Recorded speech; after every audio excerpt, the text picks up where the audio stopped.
The idea of the algorithm of Jean-Charles Régin is that we can merge the two cases in just one cases, okay, by applying again a small transformation on the graph. We can merge the case that A belongs to an alternating path starting with an M3 node, or it belongs to an alternating cycle, like this. This is a transformation that we will do on the graph. We will add what we call a sink node, this one, okay, this is a sink node, okay, or a dummy node here, and we will add an edge from this node to all the nodes, the blue, you see the blue ones, the ones that are already matched. We will add an edge to them in that direction, and for the M3 node, we will add an edge in that direction, okay, and for the rest, it's the same as before. For the blue edges, we will go from the right to the left, and for the white edges, from the left to the right. And this is the way we orient this graph. So we create this new graph here, and the good news is that in this graph, the two cases can be treated exactly in the same way, okay?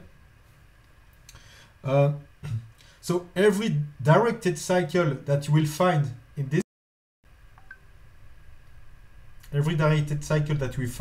graph will always correspond to this case or this case, okay? And this is the advantage of this transform graph. So if you would have, let's say, let's consider again my previous example. So if you remember about this cycle that we had here, so this one, then you had this one, okay, and this one, it's still a cycle, right? It's still a cycle in the graph, but the other one, which was the augmenting path starting at an M3 vertex, now also correspond to cycle, because look at this one. So this used to be, let's say this one.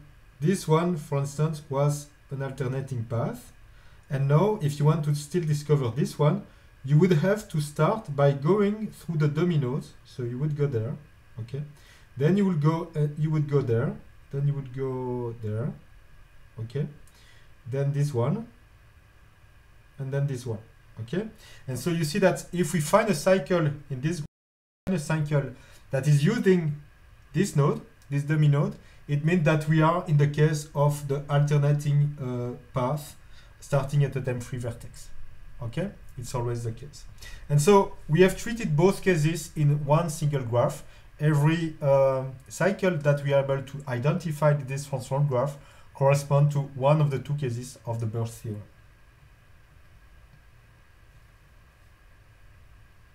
Okay, and so that's the corollary of and this is the idea of Jean-Charles Régin. An edge belongs to some maximum matching if it is part of the initial matching, or if it belongs to some cycle in this transformed graph. Okay, this is the transformed graph. Okay, so we are interested to perform domain consistency filtering algorithm, and so the domain consistency filtering algorithm will be expressed in terms of this new transform graph. And this is really the idea. All vertices belonging to a same directed cycle can be formed by searching the strongly connected component, right? The definition of a strongly connected component means that it's a component, so a set of nodes, so that there is a directed path, there is a directed cycle that links all these edges, okay? They always belong to some links, to some cycle, okay? That's the definition of a strongly connected component. And so now we have a new idea to filter all the edges and perform domain consistency. We should first compute the maximum matching, okay?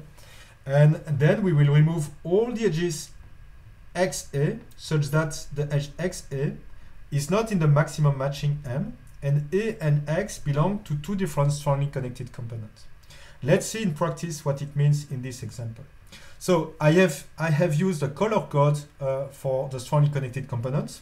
Let's consider the green one. You see that the green one is a strongly connected component. Okay, it means that between any here I can find a directed path, and so I also have a directed cycle. Okay, the same holds for the here the red ones. You see here that I have also a strongly connected component. Okay, I have a cycle that involves always some nodes in these components. It's the same here for the pink one, it's the same for the gray one here, okay? If you take the, oh sorry, these two, this is not the same gray, so this is light gray, this is dark gray, they are not in the same strongly connected component. The same here, they do not belong to the same strongly connected component, okay? And so all the edges that are linking two nodes with a strongly connected component color that are different and that do not belong to the maximum matching should be removed, okay? Which one do we have here? Okay, let's see that now. All the ones that are represented here in dash, with dash lines. So again, I will repeat all the steps to do the filtering of the all different filtering algorithms. First, you find a maximum matching and you detect if there is some inconsistency. If you are not able to find a maximum matching of cardinality less than the number of variables, you can claim that there is an inconsistency and you can immediately fail. In case the constraint is feasible, you create this transformed graph that will merge the two cases of the Birch theorem. Then you compute the strongly connected components. Okay, you can do that time in the number of edges, in the size of the graph, for instance, with Targent algorithms. Okay, this is a well-known algorithm to do it. And once you have that, all the edges that are linking two different strongly connected components, you can remove them. Okay, so let's take this edge. Okay, if you consider this edge here, from here to here. Okay, this edge, you see that it's linking two nodes that are not the same, that are not from the same strongly connected component. This one is dark gray, this one is green, and this is not in blue, so it's not part of the maximum matching, and so you can remove it. Okay, the same for this edge, the same for this edge. Okay, this edge does not belong to the same strongly connected component. So I have used a color code for representing the strongly connected components. Now I will discuss a little bit about the implementation, because this is also what you will do during the practical session. First, I open a little bit a parenthesis about incrementality of the filtering algorithm. So if you remember, filtering algorithms are incremental if they don't need to recompute completely from scratch from one call to the propagate method to the next call. Okay, so how can we be a little bit more incremental in this algorithm, and what is the kind of state that we need to remember in order to make it incremental? The incrementality here will mainly come from the maximum matching. Okay, the thing is that the maximum match may not completely change if you remove some edges. Okay, and in particular, if you remove an edge that was not used in the maximum matching that you had found before the last call, then there is no need to recompute it. You can just check that it's still valid. If it's not valid, you just remove the edges that are not present anymore, and then you can start from there and recompute it. Okay. Also, the good news is that in case you detect a failure, okay, and the maximum matching is not valid for the all different constraints, you are not able to find a maximum matching. When you will backtrack, you can still reuse this matching, because the edges, the domain will be restored on backtrack, and so you will only add edges, which means that one maximum matching or any matching that you will find below on backtrack is still okay. And this is why you don't need to record in a reversible way the maximum matching, because you know that when you backtrack to an ancestor node, it's still valid. Okay. Unfortunately, for the strongly connected component, you need to recompute that. So, a few notes about the project, the implementation exercise on the all different constraints. You will have to implement it inside this class, the all different domain are consistent or domain consistent, which extends the abstract constraint.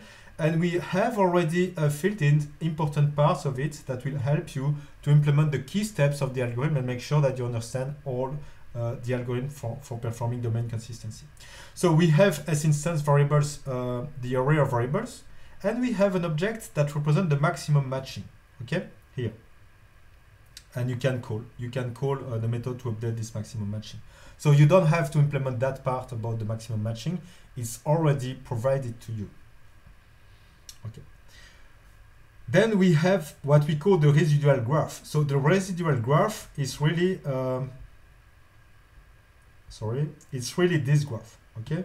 This graph is what I call the residual graph. And this is mainly what you need to do. You need to find an encoding for this residual graph. And the way we will do it is that we will label all the nodes of the graph exactly like this. So we will go like this. We will say that this node is the node 0, then the node 1 for the variable 1, and so on. And then we will compute again the labeling from there. Okay, you see that, so this is 1, 2, 3, 4, 5, 5, 6, 7, 8, 9. Okay. Oh, sorry, it started 0. So 0, 1, 2, 3, and so on. And then you can start from there, okay? So then it's 9, 10, 11, 12. And the last one, so number of variables plus number of values plus 1 is called the dummy node. Okay, this is a dummy node. Okay, it has an identifier which is equal to the number of variables to the number of values that you have. Okay, that's really an implementation trick, but it allows us to deal with all the graph algorithms exactly as if it was a regular graph. Okay, so this is a graph where I have n nodes. Okay, and now you know already the identifiers. Okay, the first n identifiers correspond to the variables. Then it's followed by the number of values, and then the last identifiers correspond to the dummy nodes. And so you have to implement this interface here. And this interface you have to implement here. So you just have to fill in the way to retrieve the adjacency lists corresponding to the incoming edges and the outgoing edges for each of the nodes in this residual graph. Okay, so you will have to implement this. Okay, then you have here the maximum matching. So this is my matching M. It's encoded with an array that will tell me for every node, for every variable to which value it's assigned to. Okay, and so if you have 0 until n minus 1 variable, okay, the maximum matching will give you something that is between n and n minus 1, and these are all the values. Okay, so it will contain the identifiers of the corresponding values. Okay, and if you want to retrieve the specific values, you can just remove the encoded node identifier, and you remove it from the number. You remove the number of variables, and then you've got it. This is the minimum value and the maximum value. Okay. Okay, and so in the propagate method, what you will have to do is first you will use maximum matching.compute. You give it the array of the matching, and this will simply update for you the maximum matching. It will update it for you, and it will be maintained from one call to the next. The augmenting path algorithm will never start completely from scratch. You need to update the range of values, you need to update the graphs, and then you can reuse the strongly connected components that will perform for you the computation of the identifiers of the strongly connected components. And then you just have to check if you don't have two variable nodes. You don't have an edge, so from one variable to one value, that is linking two different strongly connected components, and this edge does not belong to the current maximum matching. If this is the case, you can safely remove this edge. A small note about the time complexity. The time complexity for computing the maximum matching is given here, m square of n. M is the number of edges in the graph, n is the number of variables, and this algorithm is called the Hopcroft algorithm for the maximum matching. So you see that the time complexity here may be larger than the one for computing the strongly connected components here. But in practice, we observe experimentally that this is never the bottleneck, because computing the maximum matching is something that is very incremental. You don't start from scratch. For the strongly connected component, most of the time you start from 0. And so in practice, this is what costs the most when you call the filtering algorithm for the all different constraints. So this is all I wanted to say about the all different constraints. Again, in the practical exercise, you will implement this very beautiful and elegant algorithm that we just explained about the domain consistency for the all different constraints. And you will see you can also play experimentally with this constraint, and you can observe that the number of backtrack, the number of nodes explored during the search tree with constraint programming is most of the time much smaller than the one that you would have with the forward checking algorithm. Unfortunately, it's not always clear that you always have a payoff in terms of speed because this algorithm is a little bit more heavy than the one consisting of using the forward checking and the decomposition for the all different constraints. Okay, so it's always a trade-off between the speed and the power of the filtering, and it's always an experimental decision that you should take. You should always experiment, just verify that it pays off, that the number of nodes that you save during the exploration compensates the increased cost of the filtering.